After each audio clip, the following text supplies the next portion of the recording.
Olá, tudo bem? Seja muito bem-vindo a esse canal. Eu sou Renato Cortez, aqui nós falamos de teologia. O nosso foco aqui é Bíblia, é o estudo da palavra de Deus.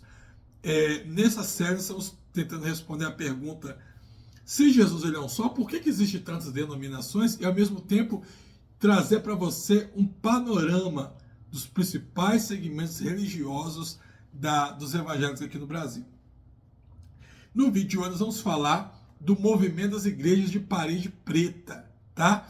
Que são as igrejas talvez aí da moda, do modismo hoje, né? Já deixa o seu like no vídeo, se inscreva no canal se não for inscrito e também compartilhe com seu amigo que vai gostar também de ver. Lembrando que estamos falando sempre com muito respeito. Isso aqui não é um vídeo de apologética, mas é um vídeo onde eu estou te apresentando apenas alguns segmentos evangélicos, tá bom? E antes de entrar na nossa introdução, lembrando a você sobre o nosso curso básico em teologia. Quem sabe você não pode ser meu aluno? Dá uma olhadinha na descrição do vídeo aqui, eu deixei o link aqui e você entrando você vai ter todas as informações lá, tá certo? Vamos lá?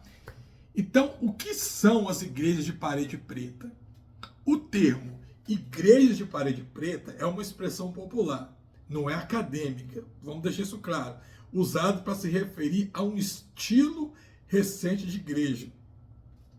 São igrejas evangélicas urbanas que adotam uma estética visual mais escura, contemporânea e minimalista em sua ambientação, liturgia e na sua comunicação. Então não é um segmento, tá? É um estilo adotado por algumas igrejas. Então você, por exemplo, pode ter igrejas que são batistas que adotaram esse estilo de congregacional. Você pode ter igrejas que são pentecostais e adotaram esse estilo congregacional, tá? Então, quando nós falamos de parede preta, ao contrário de outras, não é um segmento como o batista, como os pentecostais. Não, é um estilo que algumas igrejas, alguns segmentos, ou algumas igrejas, melhor dizendo, têm adotado. Então você pode estar numa igreja batista e se identificar com o que eu vou falar aqui. Você pode estar dentro de uma igreja Assembleia de Deus e se identificar com o que eu vou falar aqui, tá? Quais são as características comuns dessas igrejas? Então são aqui, ó, paredes e iluminação com tons escuros, geralmente preto, cinza, roxo ou azul. O uso intenso de luzes de LED, fumaça, telões, efeitos visuais, né, para poder chamar mais atenção. Música no estilo worship internacional, muitas vezes em tom melancólico. Igrejas com pastores jovens, roupas casuais, uma linguagem muito informal. O foco está em séries de pregações com temáticas atuais, curtas e com storytelling, ou seja, com uma história sendo contada ali, né? E uma forte presença nas redes sociais e na produção audiovisual profissional. Então, geralmente essas igrejas, hoje, elas estão nas redes sociais com tudo. Às vezes aquilo que as igrejas neopentecostais foram no passado, no sentido de presença na televisão e no rádio, as igrejas de parede preta, eu ia falar worship é a música, né? As igrejas de parede preta são as atuais, com a diferença que elas têm uma preocupação muito maior no visual do que as igrejas neopentecostais. Então, a preocupação dessas igrejas hoje está muito mais focada no visual, na produção artística ali. E isso gera o quê? Gera profissionais mesmo dentro de cada área. Você tem profissionais da televisão, você vai ter profissionais do teatro, profissionais das redes sociais, né? Então você não tem nada amador sendo transmitido ali, não, né? Tudo ali é pensado estrategicamente para poder mexer com o seu emocional, para mexer com você. Seja você está vendo um vídeo pela internet, seja você está assistindo um culto pela televisão, aquilo vai gerar você uma sensibilidade totalmente diferente, uma ideia de imersão, né? Não é um culto pensado simplesmente para quem está na igreja ali, mas ele é pensado de uma forma geral. Por isso, ela tem crescido muito, porque você fala aí mais a linguagem dos jovens. Os jovens que já viveram nasceram nessa época digital, nessa era digital, eles têm muito mais afinidade, se sentem muito mais em casa, participando de um culto numa dessas igrejas estilo parede preta, do que indo, por exemplo, numa igreja mais tradicional, como alguma dessas igrejas dos estilos anteriores que nós já falamos aqui, ou que nós vamos falar, não sei quando esse vídeo vai sair, tá certo? Esse estilo, ele surge com uma influência direta do modelo norte-americano de igrejas como Hillsong, Elevation Church, Bethel Church, entre outras. A estética preta não é apenas decorativa, mas é simbólica, ou seja, tudo ali é planejado, é pensado, né? Você tem ali um minimalismo visual para poder focar na sua experiência. Você tem ambientes escuros que imitam teatros ou shows para criar uma atmosfera imersiva. Olha isso aqui. Você tem uma linguagem emocional e sensorial para poder atrair os jovens urbanos e pós-modernos, né? Pensado nisso.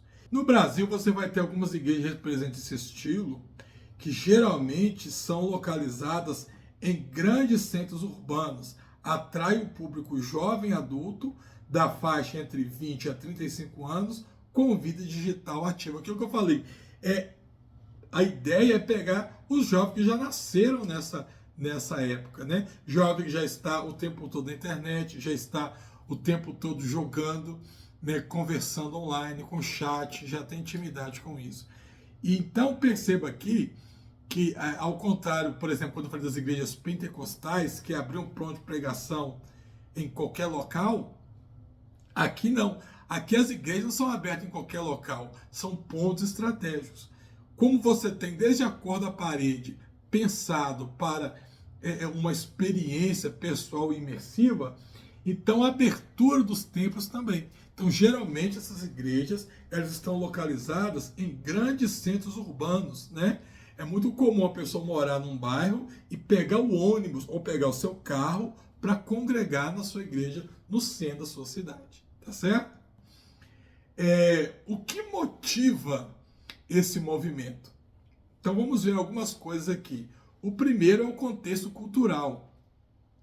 A sociedade pós-moderna, fluida, estética e audiovisual, jovens desconectados de modelos religiosos tradicionais, busca por experiências espirituais mais sensoriais do que doutrinárias e valorização da autenticidade, vulnerabilidade e da linguagem emocional.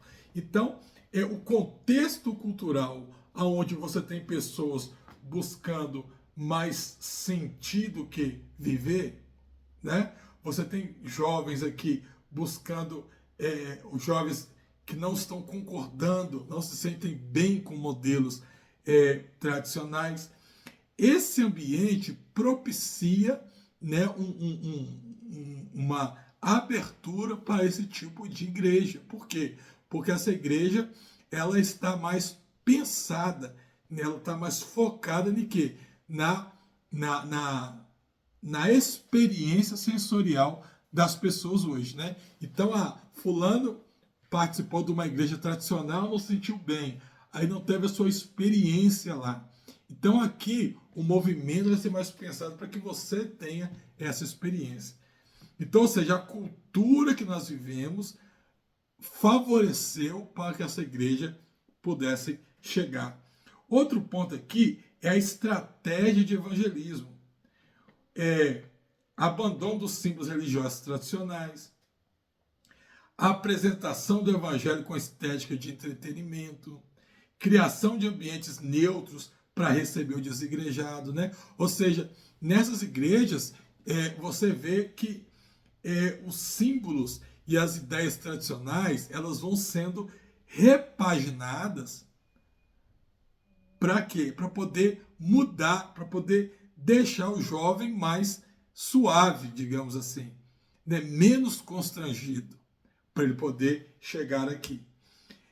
E aqui então nós podemos fazer um aspecto sobre esse movimento e ver então o que aqui é ponto positivo e o que é ponto negativo, né?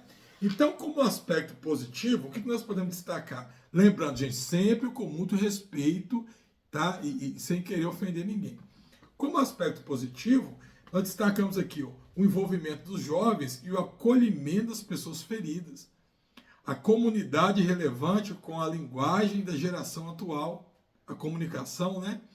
A ênfase na graça, restauração e autenticidade emocional e evangelismo ativo e missões urbanas, né? Quantos jovens que eram para estar na rua, quantos jovens poderiam estar mortos e esses jovens tiveram sua vida transformada por causa dessas igrejas, né?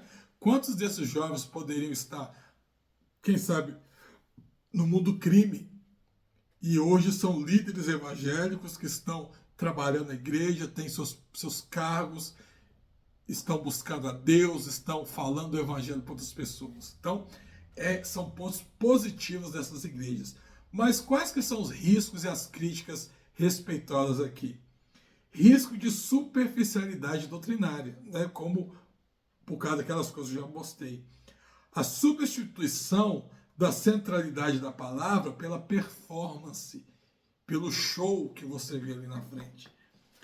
A espetacularização do show, ao invés da adoração. Ou seja, o jovem ali, ele passa, talvez até sem perceber, a entender, a colocar a adoração dentro de um contexto de show, um contexto pirotécnico, né?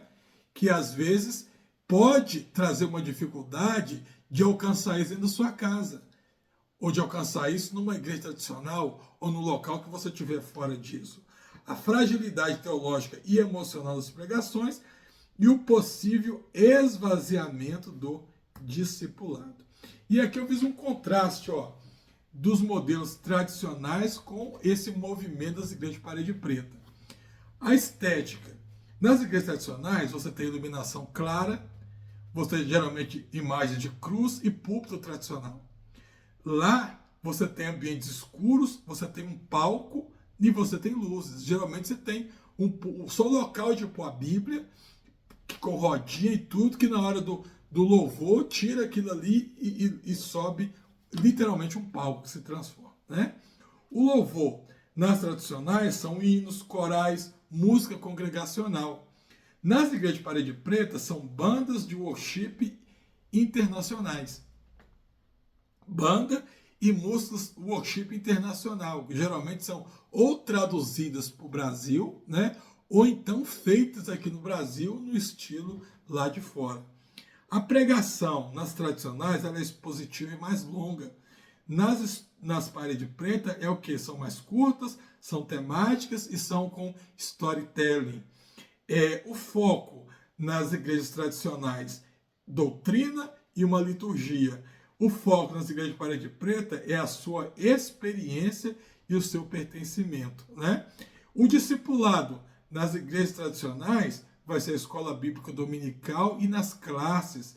E na parede preta são pequenos grupos e as redes sociais. Olha que interessante. A comunicação nas igrejas tradicionais, folhetim, culto presencial.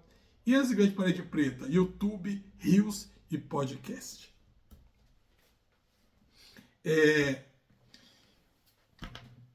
Aqui eu fiz um pequeno diagnóstico, então, sobre o que isso pode estar acontecendo. Será que isso é uma moda? É um modismo? É uma estratégia? Ou seria uma nova reforma que a igreja evangélica estaria passando? Então nós podemos considerar, então, 3 possibilidades aqui. Primeiro, que esse movimento é uma moda passageira, né? Então isso responde a um anseio geracional, mas com risco de se esvaziar por ter falta de raízes. Então, seria um movimento, uma modinha agora, e daqui a pouco isso aqui vai sumir. E voltamos só às igrejas tradicionais. A segunda possibilidade é que é uma estratégia eficaz de evangelismo. Então, nesse contexto, nessa contextualização legítima, desde que mantenha o conteúdo bíblico. Ou a terceira hipótese, que seria uma nova reforma litúrgica. Então, um movimento que questiona a reforma da igreja tradicional e propõe uma nova maneira de ser igreja, mas que ainda estaria em avaliação por ser muito recente, né? E para a gente caminhar para o final, vamos ver alguns pontos aqui. A contextualização não é mundanismo. A Bíblia apoia a contextualização, mas não a diluição da mensagem. Então, é interessante refletir que você querer contextualizar, né, o mundo na igreja, a Bíblia apoia. Né? Você tem que ter estratégias de evangelização, mas a Bíblia não apoia a diluição da mensagem, que é o que nós estamos vendo aí. A centralidade de Cristo, independente da estética, a igreja deve girar em torno da cruz e da palavra, não de estilos, né? Não de shows, tá certo? A forma nunca deve superar o conteúdo. Então, o templo pode ter paredes pretas ou brancas. O problema é quando o palco apaga o altar, né? O problema é quando eu tiro Cristo e coloco outra coisa para mim poder chegar até Cristo de novo. O discernimento é fundamental. Então, nem toda inovação é boa e nem toda tradição é santa. Devemos avaliar com base nas escrituras e nos frutos. Aquilo que chegou e é bom e aquilo que chegou e é ruim. Aquilo que já tinha e é bom e aquilo que já tinha e é ruim.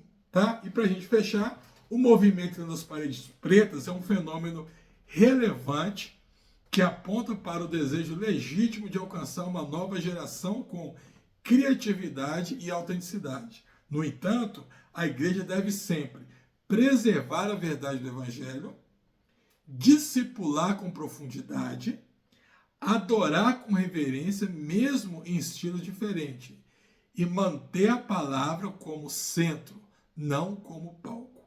E a gente fecha com Provérbios 24, 3 e 4 aqui, ó. Com sabedoria se edifica a casa, com entendimento ela se firma, e pelo conhecimento se encherão as câmeras de todas as riquezas preciosas e agradáveis, tá? Se você faz parte de uma dessas igrejas, quer deixar seu comentário respeitoso aqui, tenha toda a liberdade.